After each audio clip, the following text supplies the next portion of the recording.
Nagpa-schedule ako tapos nagtawag ito, yung staff niyo is may fully book, nag-fully book daw. Mas bati ko po ako. Mm.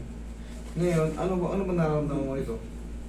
Minsan po siya sumusumpong tapos tawag nito, minsan pag nagbubuhat ako, kahit magpo-push up, minsan sumasakit siya.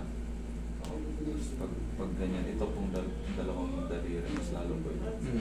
Medyo hindi masyado. Mas weak siya. Anong nangyari sa'yo before? Natukan mo? Oo, sa Aksidente mo? aksidente sa motor. Hindi ka naman ng fracture? Hindi naman po. Hindi na karoon ng fracture yung distal radius mo? Wala naman. Way back, ano ka na-disgrasya? 22 rin? 22 yan. Oo. Nasa October din.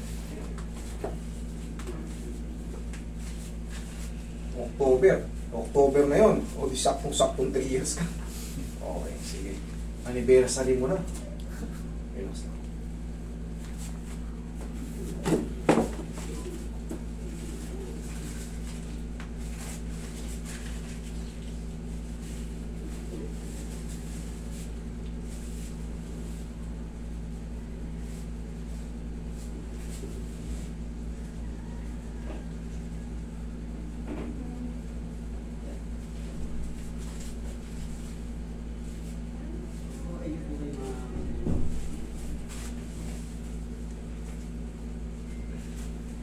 Ayan, mahiwagang pa natin.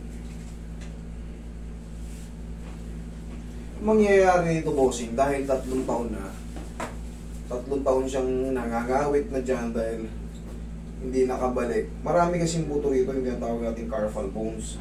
Maaaring yung pagtukod mo noon may isang lumihis nang hindi naman talagang totally lihis na lihis. Kaya minsan meron, minsan wala. Pag ginaganon mo, ow!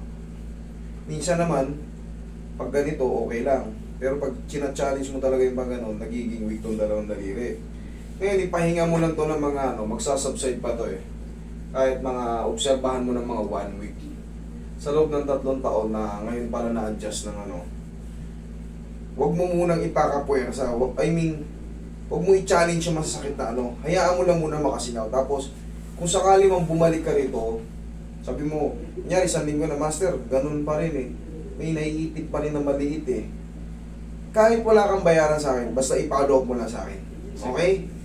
Ang mahalaga, malaman ko kasi, pag sa mga ganito katagal na, yung mga 3 years na baka yung trauma niya, para ka lang naman ipiting kita ng price dito, 3 taon. 3 taon kitang pahirapan ng Siyempre, pag nirelease ko ngayon yung price, gumaan na pakiramdam ko. Pero yung traumang kinrate ng pagkakaipit, maaaring may may pain pa. Pero, dapat manipis lang. Okay? Baka hindi kasi ma-perfect. Pero susubukan pa rin natin kung ano yung best ko. Huwag mong i-challenge yung ganito. Huwag mo muna ipakapuwersa. Kasi baka maipit lang yun.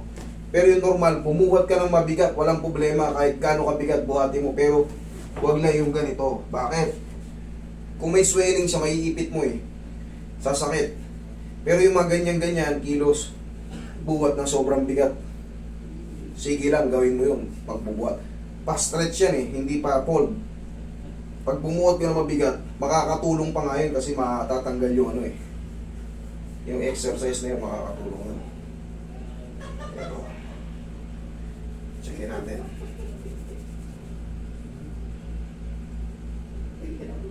Yun, mabul pa nga ito. Sige nga, check mo nga. Ayan. May pa siya. Naka-uslit kasi, mas naka-uslit siya kasi sa dito.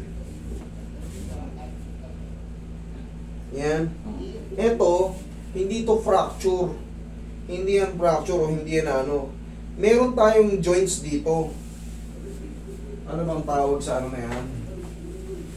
Ang magagawa natin dyan, kung meron man sumala na carpals, yun ang chinecheck natin. Kaya nga, obserbahan mo ng mga 1 week. Kung sakali man meron pa master, 1 week meron pa.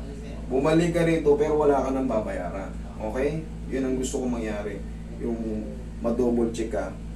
Basta sundin mo lang muna yung sinasabi ko na pasingawin lang muna.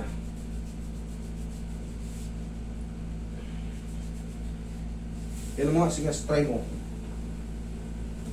Ano? Mas bumuti siya. Minsan po dito, maabot siya dito. Hindi ngayon. Mas okay siya, mas lalo sumakit. Hindi naman. Nabawasan po. Yes, thank you Lord. Ngayon, ang gagawin natin idol, kung nabawasan na kasi nga, gaya nga ng sinasabi ko, 3 years, possible na may matira. Because ngayon, sample natin yung 3 taon nga kitang ipitin ng plies. Yun na yun, may maiiwang trauma. Pero kita mo, mas pwersado siya. Kahit ibuhat mo yan, walang problema, wag lang talaga, wag mo lang muna i-challenge yung pinaka-ipit na ipit pa ganun. Bakit? Yung swelling nandun eh. Pag inipit mong pilit, sasakit siya. Pero ngayon, kita mo, nagaganito muna.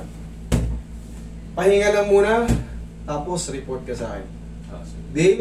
Sige. Okay. Sige, thank you.